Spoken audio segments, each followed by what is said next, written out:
Hello everyone, আসসালামু আলাইকুম। The paraffin সিনেটক YouTube চ্যানেলে আপনাদের স্বাগত। আজকে যে মুভিটি নিয়ে আলোচনা করব সেটি আপনাদের সবার পরিচিত এবং 3D অ্যানিমেটেড মুভির জগতে শীর্ষে থাকা অ্যাভাটার মুভি এবং এর সিকুয়েল নিয়ে।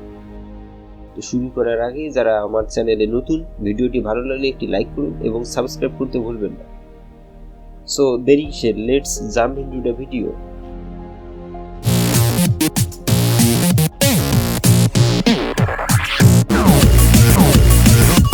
অ্যাভাটার এখন পর্যন্ত একটি যুগান্তকারী এবং সর্বোচ্চ আয়কারী 3D অ্যানিমেটেড সিনেমার তালিকায় শীর্ষে থাকা একটি মুভির নাম।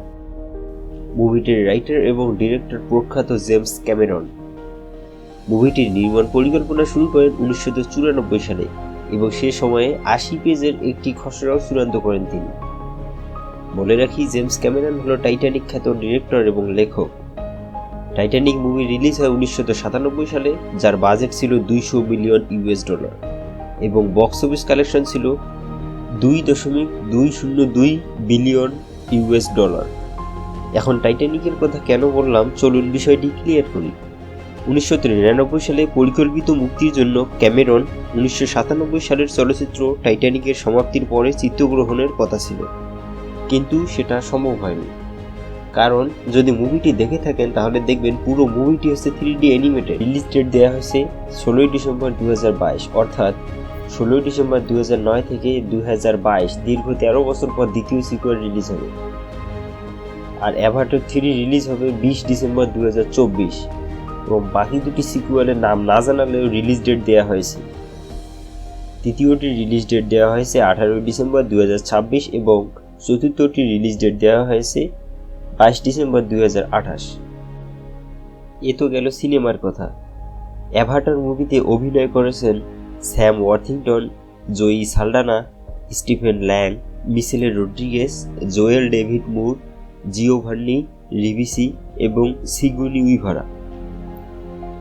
আর অ্যাভাটার 2 অর্থাৎ Avatar the way of water, এই মুভিতে নতুন যুক্ত হয়েছেন Vin Diesel, Cliff Curtis, Trinity Bliss, Jack Champion, Dilip Rao এবং আরও অনেকে।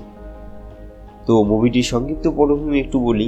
এটি 22 শতকের দিকে অর্থাৎ 2154 সালে যখন মানুষ আলফা সেন্টাউরি আনঅবটেনিয়াম নামক একটি মূল্যবান খনিজ আরোহণের জন্য খনন কাজ শুরু করে, তখন খনিজ উপনিবেশ এলাকায় ক্রমাগত সম্প্রসারণের ফলে ওই উপগ্রহের স্থানীয় অধিবাসীরা অর্থাৎ নাভি নামক যে অধিবাসীরা, এদের অস্তিত্ব হুমকির মুখে পড়ে এবং প্যান্ডোরা উপগ্রহের অধিবাসী, যাদের নাম হচ্ছে নাভি, তারা অনেকটা মানুষের মতো দেখতে ছিল। প্যান্ডোরার এই আদিবাসীদের সাথে যোগাযোগের জন্য একদল গবেষক জেনেটিক্যালি ইঞ্জিনিয়ার নাভিও মানুষের সংকর দেহ ব্যবহার করেন, যা মূলত অ্যাভাটার, বাংলায় অবতর নামে পরিচিত। তো পরিশেষে যারা মুভিটি দেখেননি তারা অন্তত মুভিটির ভিজুয়াল ইফেক্টস এবং 3D অ্যানিমেশন, কালারফুল সিনারির জন্য হলেও মুভিটি একবার দেখুন। আর কারা এর দ্বিতীয় সিকুয়েলের অপেক্ষায় আছেন কমেন্ট করে জানান। শেষ পর্যন্ত সাথে থাকার জন্য ধন্যবাদ। সবাই ভালো থাকবেন, টেক কেয়ার, আল্লাহ হাফেজ।